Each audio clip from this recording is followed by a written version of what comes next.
Hello students, our today's topic is Cauchy's integral formula. In our last video, we have discussed about Cauchy's integral theorem. Then main question arises that what is the difference between Cauchy's integral theorem and Cauchy's integral formula. Cauchy's integral formula हम use करते हैं कब, जब poles लाई करते हैं inside the curve. Cauchy's integral theorem हमने कब use की थी, जब पोल लाई कर रहे थे आउटसाइड द कर्व. तो कॉचीज इंटीग्रल फार्मूला और Cauchy's integral theorem main difference यही है. पोल्स को हमें चेक करना है कि उनकी पोजीशन क्या है. If they are inside the closed curve then we will use Cauchy's integral formula, और अगर पोल्स लाई कर रहे outside the closed curve then we will use Cauchy's integral theorem. Integral theorem में हमने चेक किया कि जब भी पोल आउटसाइड द कर्व थे integration of analytic function will be 0. तो पहला पेज इसका स्टार्ट करते हैं हम लोग कॉचीज इंटीग्रल फॉर्मूला की प्रूविंग से. स्टेटमेंट देखिए इसका, let f z be analytic within and on a closed curve c and let z not be any point within c, then f Z not is equal to 1/2 pi I integration of F Z upon Z minus Z not D z. Proof करके लाना है हमें इस part को.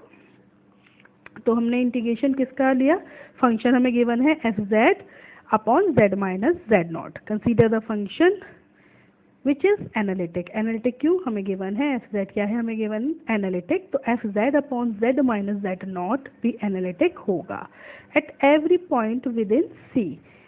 और कहाँ पे analytic नहीं होगा, अगर z की वैल्यू z नॉट हो जाए. तो except z is equal to z not. हमने क्या किया, एक अनदर सर्कल C1 C के अंदर ड्रॉ किया है. यहाँ पे आप देख पा रहे होगे इसको. Draw a circle C1 with z not at centre and radius rho. तो इसकी रेडियस क्या है C1 की, rho. C1 lies entirely inside C, ये पूरा C के इनसाइड है. तो अगर हमने कहा कि F Z upon Z minus Z not analytic है सी में, तो C1 और C के बीच जितना भी रीजन है, यहाँ पे आप ये देख रहे हो, इस सब रीजन में ये क्या होगा, एनालिटिक होगा. देन कॉचीज थ्योरम, तो अगर C के लिए कोई कर्व इंटीग्रेबल है, C कर्व के लिए कोई भी फंक्शन इंटीग्रेबल है, तो वो C1 के लिए भी होना चाहिए. नेक्स्ट देखें. Now the equation of circle C1, हमने इसकी रेडियस क्या ली, रो. तो z माइनस जेड नॉट, यानी सेंटर इसका z नॉट है, तो mod of z minus Z not is equal to rho. अगर आप इसको चेंज करें रो को, पहले किस में चेंज करना पड़ेगा इसको, पोलर फॉर्म में, और फिर उससे एक्सपोनेंशियल फॉर्म में. तो z minus Z not is equal to rho e to the power I theta.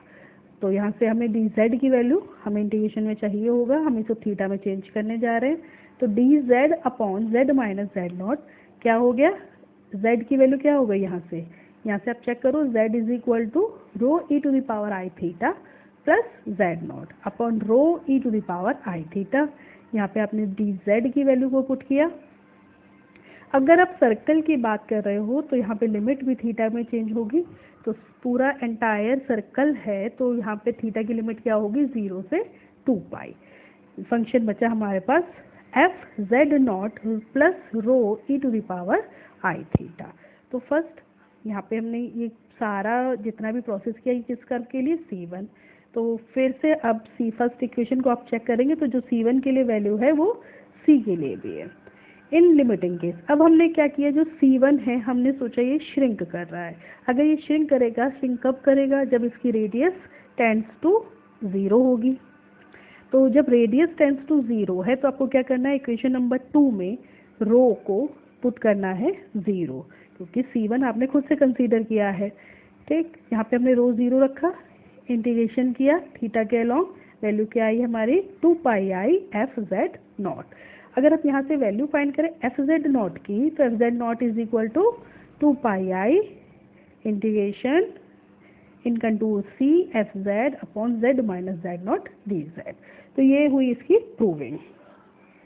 अब एज अ क्वेश्चन, जब क्वेश्चन में हमें पूछा जाएगा तो हमसे तो इंटीग्रेशन पूछा जाएगा, तो हम इंटीग्रेशन का पार्ट इसमें सेपरेट कर लेते हैं, यानी कि integration in closed contour F Z upon Z minus Z not D Z किसके बराबर होगा हमारा 2 pi I F Z not. F Z not की वैल्यू क्या, एफ जेड में आप जेड इज इक्वल टू क्या पुट करोगे जेड नॉट, और जेड नॉट क्या होगा, ये होंगे आपके पोल।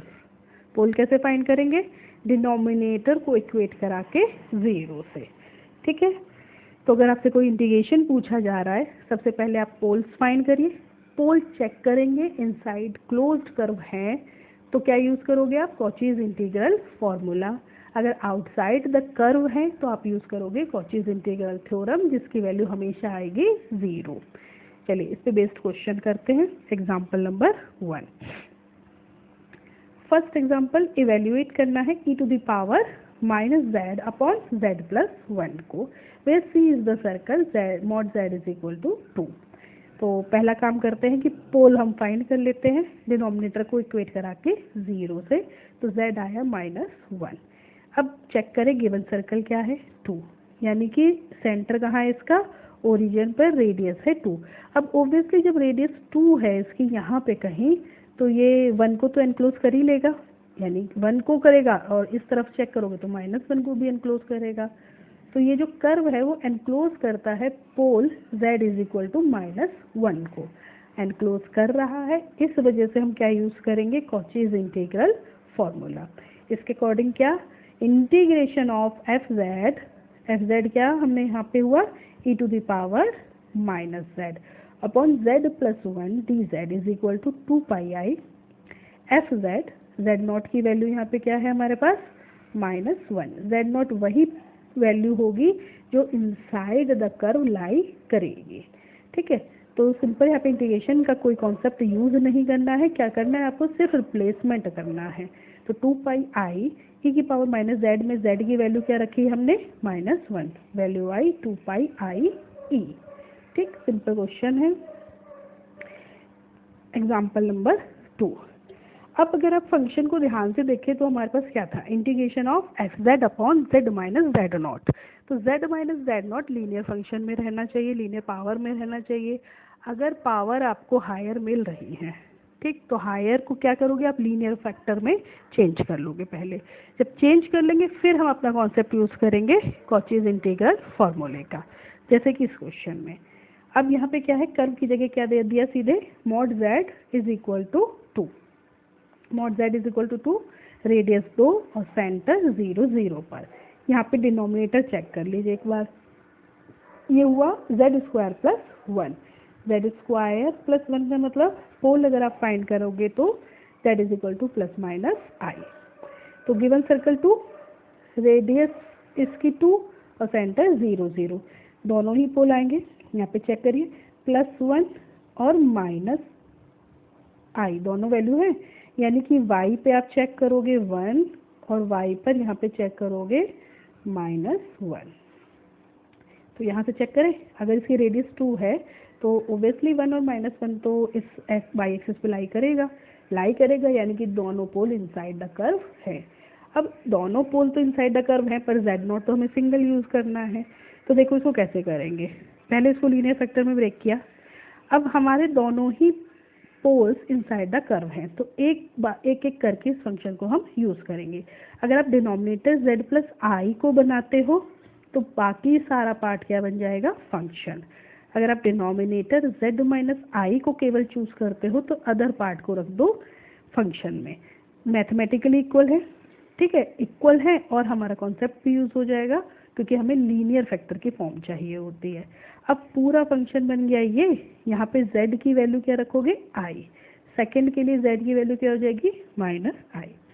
सिंपल e की पावर फर्स्ट फंक्शन में रखिए z को i और सेकंड में z को रखिए -i, value i pi e to the power i minus e की पावर -1। एग्जाम्पल नंबर 3, इसमें भी देखिए वहाँ लास्ट क्वेश्चन में हमने क्या किया, हमने लीनियर फैक्टर बनाए, यहाँ पे लीनियर फैक्टर की फॉर्म गिवन है, दोनों कर्व है तो एक एक कर्व को यूज़ करिए डिनोमिनेटर में और दूसरे कर्व को पहुँचा दीजिए फंक्शन में। फिर से यहाँ चेक कर लेते हैं, रेडियस 3 है, पोल आपको दिख रहे हैं 1 और 2 है, तो 3 के तो इनसाइड लाई करेंगे, ठीक, 3 तो ओबियसली बड़ी वैल्यू है ना 1 और 2 से, तो दोनों ही वैल्यूज दोनों ही पोल्स कर्व के अंदर होंगे। अब दोनों ही अंदर हैं तो करना हमें एक को यूज़ है, तो एक बार हमने z-2 को यूज़ किया तो z-1 को क्या कर दिया, फंक्शन के अलॉन्ग ले लिया। नेक्स्ट हमने z-1 को अगर डिनोमिनेटर में रखा तो बाकी पूरे फंक्शन को बाकी सारी वैल्यूज़ को हमने फंक्शन में रख दिया। ठीक है, फर्स्ट पार्ट में z की वैल्यू 2 हो गई, डिनोमिनेटर से जैसे चेक करते हो ऐसे ही यहाँ पे z की वैल्यू 1 हो गई। सिंपल z को रिप्लेस किया, आंसर आया 2πi(e⁴ -e²। Okay students, next question, using Cauchy's integral formula evaluate the integral. Same concept है, फंक्शन थोड़ा सा चेंज है, रेडियस इसमें फिर से 3 दे रखी है और सेंटर 0 0 पे है। अब यहाँ फिर से आपको पता है कि 1 और 2 तो इनसाइड लाई करेंगे ही करेंगे। अब फिर से हमने क्या किया, एक बार z-1 को हमने डिनोमिनेटर बनाया, एक बार z-2 को डिनोमिनेटर हमने यूज़ किया। तो जब z-2 हमारा डिनोमिनेटर है तो z-1 कहाँ चला गया, फंक्शन में। जब z-1 डिनोमिनेटर है तो z-2 को ले लिया हमने फंक्शन में। सिंपल क्या करना है, अब फंक्शन में z की वैल्यू एक बार 2 हो गई, एक बार 1 हो गई, तो वैल्यू आई आंसर में 4πi। Question number example number 5, यहाँ पे भी ऑलमोस्ट सेम कॉन्सेप्ट हमको दिखाई दे रहा है। z² + 1 upon z² - 1। 3 इसमें ABC पार्ट है, तो फर्स्ट पार्ट के अलॉन्ग चेक कर लेते हैं 0 0। अब इसका सेंटर आया हमारा 0 0 पे और रेडियस कितनी है 3/2 यानी कि 1.5 ले सकते हो आप। z की वैल्यू 1 एंड -1 दोनों ही लाई करेंगे इनसाइड। अब आपको ये कॉन्सेप्ट समझ में आ गया होगा कि एक एक वैल्यू को आपको डिनोमिनेटर में लेना है, जब एक लोगे तो दूसरी अपने आप फंक्शन में चेंज हो जाएगी। यहाँ पे पूरा सॉल्व करने के बाद इस वैल्यू को आया ये 0।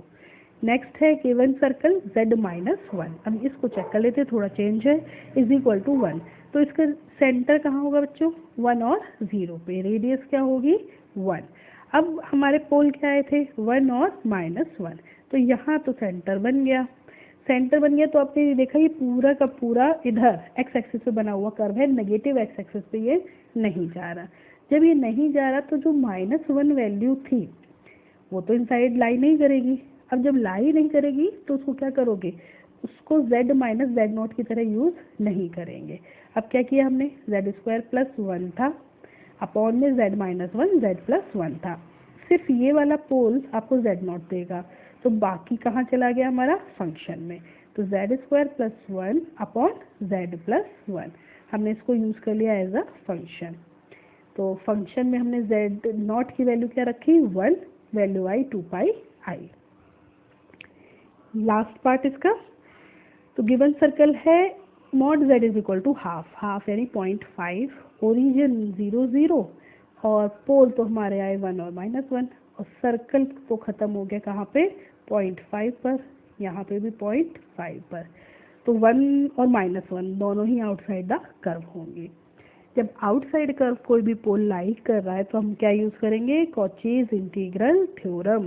यहाँ पे कॉचीज इंटीग्रल फॉर्मूला लगाने की ज़रूरत ही नहीं है। तो बाय कॉचीज इंटीग्रल थ्योरम ये पूरा इंटीग्रेशन क्या होगा 0। ठीक है स्टूडेंट्स, तो ये थे कुछ कॉन्सेप्ट कॉचीज इंटीग्रल फार्मूला में। इसमें नेक्स्ट पार्ट आएगा आपका Cauchy's integral formula for higher derivative.